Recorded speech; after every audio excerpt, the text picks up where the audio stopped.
Welcome everyone. Thanks for joining me on this adventure. I'm going to step into a light where you can probably see me a little bit better. I'm in Clarksville, Indiana. I'm going to take a look at a place that show you a little spot that I used to come past as a kid, and it was always mesmerizing. Always impressed me as a kid seeing this area. And it was an old factory. Now what's so awesome about a factory? Well, it's the fact that it had a giant clock right here. At one time, that was the largest clock, second largest clock in the world. I mean, it's been closed since 2007, I do believe. It finally closed its doors completely, but the remnants of the building is still here, and the big clock still sits there. Of course, the clock don't work anymore, sadly, but at night when you come through, you could see that clock all the way in Louisville. It would be lit up, and if you're lucky, you can find some pictures online of when it was still in use. But at the time, this was put in 1924, so it's like this is probably about a 100-year-old clock, because it came from an actual factory before that in New Jersey, and was put on there and became active in 1924. That's when the factory back here started operating. Now I'm in New Albany, Indiana. There's a lot of things I could film out here in New Albany, but there's one little thing out here, kind of a hidden little gem that I like to look at, that lies right here. See this guardrail and railroad tracks and this road that I'm walking on? All this is going to tie into something here in just a second, and I'll show you right up here.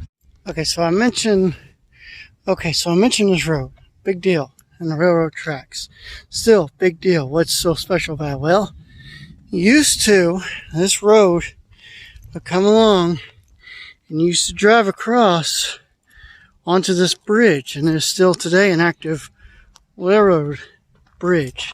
And the road used to go straight on, used to go just on the outside of it, going this way, coming back. You see how the road comes this way, you go on the other side of it.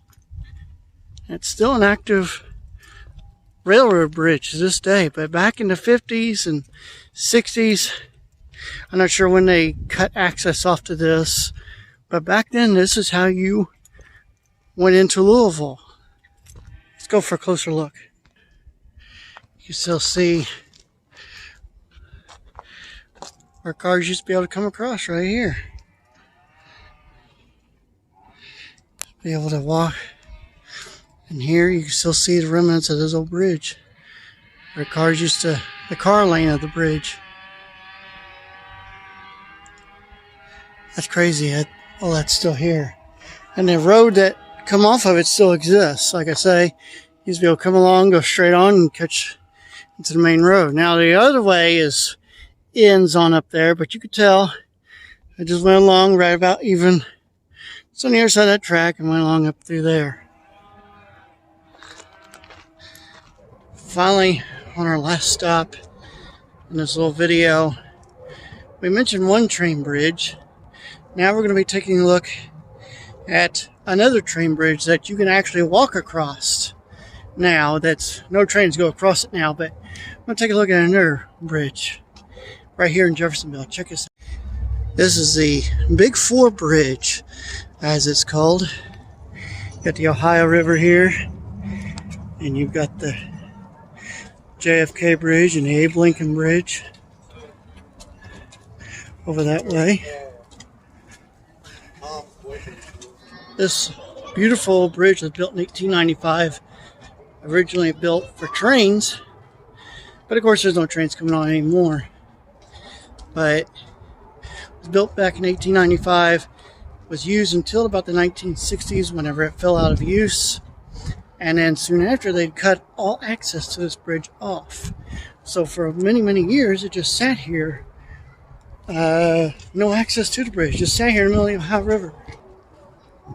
And then a few years ago, they decided to put this bridge to good use and turn it into a pedestrian walk bridge, which I think is a fantastic idea. Something else kind of cool is You can see how the tracks used to run right through the middle. Still kind of got like the remnant of what this was. Because you see the cuts in the concrete on both sides. It's pretty awesome. So you can see right here, hopefully you can see this. There's the Louisville approach to the Big Four Bridge. Coming on. It curves around kind of about how you come on today. How it hooks around. It's not quite as sharp as it is today, how you walk on it, but it is kind of similar. And then also, it was also a train bridge, but it was also a pedestrian bridge too.